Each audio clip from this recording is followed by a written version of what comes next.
During the Prohibition era in the United States from 1920 to 1933, the federal government implemented a policy of adding toxic substances to industrial alcohol supplies, aware that bootleggers would attempt to redistill it for consumption. This measure, intended to enforce the 18th Amendment's ban on intoxicating liquors, resulted in an estimated 10,000 deaths from poisoned alcohol. Victims suffered symptoms including blindness, organ failure, and convulsions due to toxins like methanol. This policy, often referred to as the Chemist's War, stemmed from efforts to curb the black market that arose after Prohibition's enactment.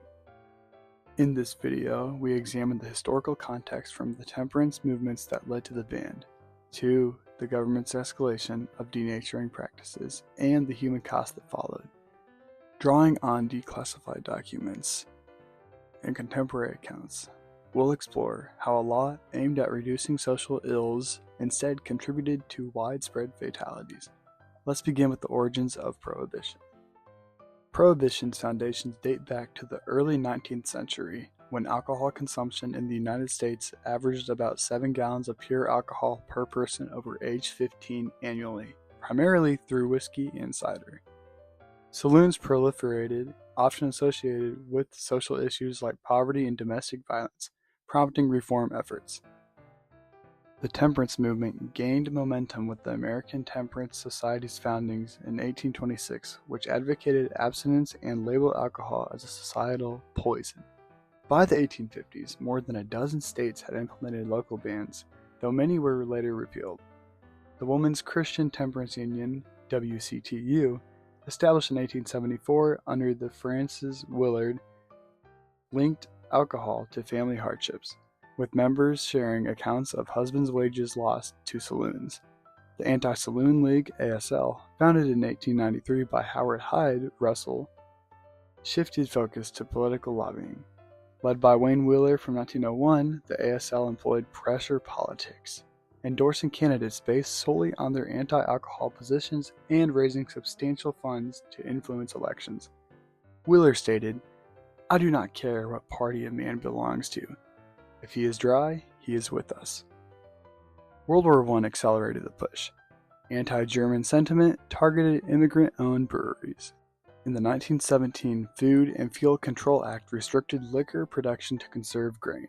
The 18th Amendment was ratified on January 16, 1919, prohibiting the manufacture, sale, or transportation of intoxicating liquors effective January 17, 1920.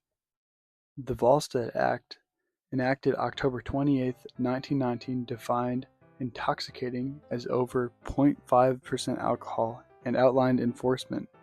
Early effects included a decline in crime, however, a 50% drop in liver cirrhosis deaths. However, exemptions allowed home winemaking and medicinal whiskey prescriptions, leading to abuses like fraudulent pharmacies. Industrial alcohol, used in manufacturing and producing around 60 million gallons yearly, was denatured with non-lethal additives like gasoline to prevent consumption. Bootleggers exploited this by hiring chemists to renature the alcohol, fueling a black market. Speakeasies numbered over 30,000 in New York City by the mid-1920s, and organized crime figures like Al Capone profited immensely. The Treasury Department's Bureau of Prohibition, influenced by ASL advocates, sought stricter measures to combat this evasion. By 1925, bootleggers' renaturing techniques rendered early denaturants ineffective, prompting the government to mandate more toxic formulas.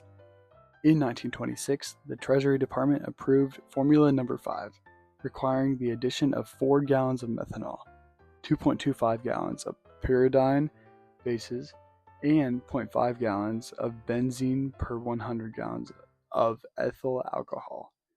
Methanol, metabolized into formaldehyde and formic acid, caused severe neurological and respiratory damage. By 1927, up to 70 denaturing formulas included substances like kerosene, brucine, gasoline, cadmium, mercury salts, nicotine, ether, formaldehyde, chloroform, camphor, carbolic acid, quinine, and acetone. And forgive me if I said any of those wrong. Internal government documents indicate officials anticipated fatalities, but proceeded to make the alcohol irredeemably poisonous. The death toll rose sharply. In New York City, alcohol poisoning fatalities increased from 98 in 1920 to 741 in 1926. On Christmas Eve, 1926, Bellevue Hospital treated over 60 cases, with 8 deaths that night and 31 by New Year's. Symptoms included burning sensations, vision loss, seizures, and coma, as recounted by survivors. Nationally, poisoned alcohol contributed to up to 10,000 deaths by 1933, disproportionately affecting lower-income and immigrant groups unable to access smuggled imports. A related incident involved Ginger Jake, a contaminated patent medicine that caused paralysis in up to 100,000 people by 1930, inspiring blues lyrics about its effects. Bootleggers' incomplete purification efforts led to tragedies such as the 1927 still that killed a family of 5. Wealthier individuals often evaded risk through legal loopholes, highlighting socioeconomic disparities. With thousands dead from this policy, questions arose about responsibility. Who advocated for these lethal measures and who opposed them? Figures like Wayne Wheeler defended the approach, while critics like Charles Norris labeled it legalized murder. What investigations followed, and did they reveal a deeper agenda? Let's examine the key players, the probes that expose the program's flaws, and the controversies that continue to surround this chapter of history. The poisoned alcohol policy during the Prohibition, which claimed an estimated 10,000 lives by 1933, was shaped by influential figures with opposing agendas. Wayne Wheeler, General Counsel of the Anti-Saloon League from 1901, was a driving force behind the lethal denaturing program. Born in 1969, Wheeler's anti-alcohol stance stemmed from a childhood incident involving a drunken farmhand's attack, fueling his lifelong crusade. He drafted key provisions of the Volstead Act and lobbied for toxic additives like methanol over milder alternatives, arguing that enforcement required absolute deterrence. In 1926, as deaths surged, Wheeler stated, "The government is under no obligation to furnish the people with alcohol that is drinkable," dismissing victims as lawbreakers responsible for their own fate. His alliances with groups like the Ku Klux Klan, which supported Prohibition to control immigrant communities, tied his efforts to broader social agendas. In contrast, Charles Norris, New York City's chief medical examiner from 1918 to 1935, emerged as a fierce critic. A Harvard-trained pathologist, Norris established the nation's first toxicology laboratory, advancing forensic science.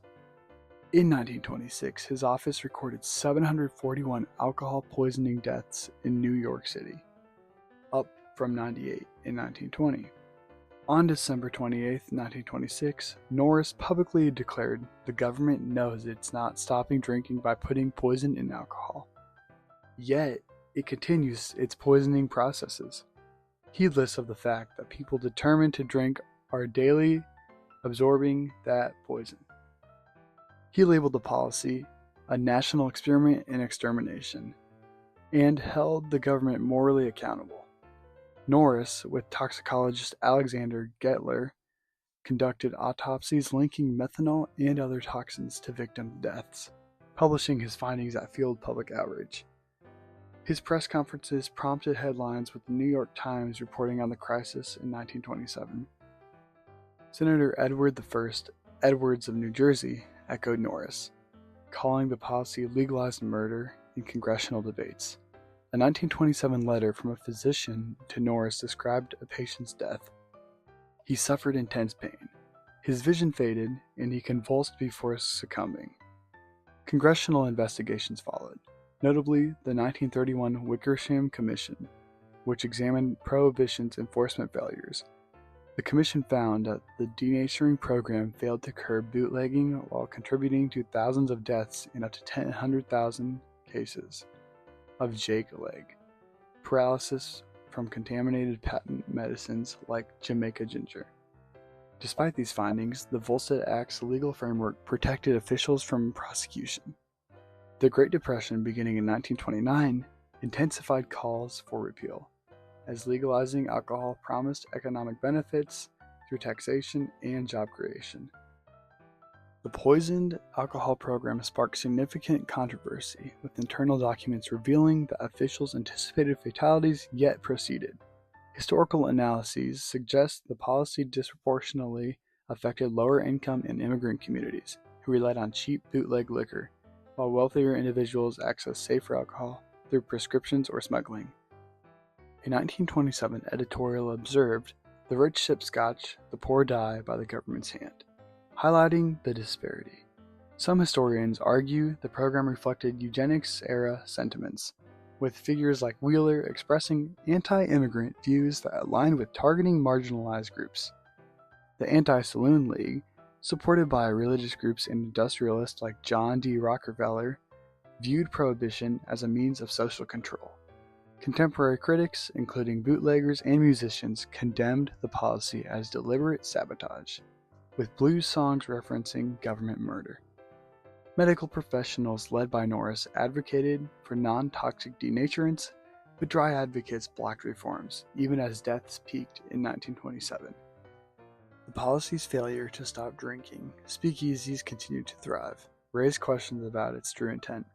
Some modern scholars draw parallels to later policies, such as the war on drugs, where enforcement disproportionately impacts vulnerable populations. Unresolved issues include whether the program's fatalities were intentional or a byproduct of bureaucratic overreach, and whether financial interest influences continuation. The 21st Amendment, ratified on December 5, 1933, repealed Prohibition, ending the poisoned alcohol program.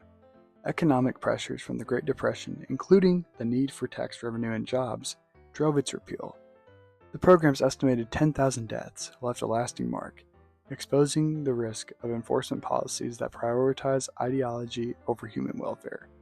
Its legacy resonates in debates over modern policies that disproportionately affect marginalized groups. Declassified records confirm the government's awareness of the program's lethality, yet questions remain about the extent of deliberate intent versus administrative failure. The policy's impact, documented in historical archives and public outcry, serves as a cautionary tale. What are your thoughts on the balance between enforcement and public safety?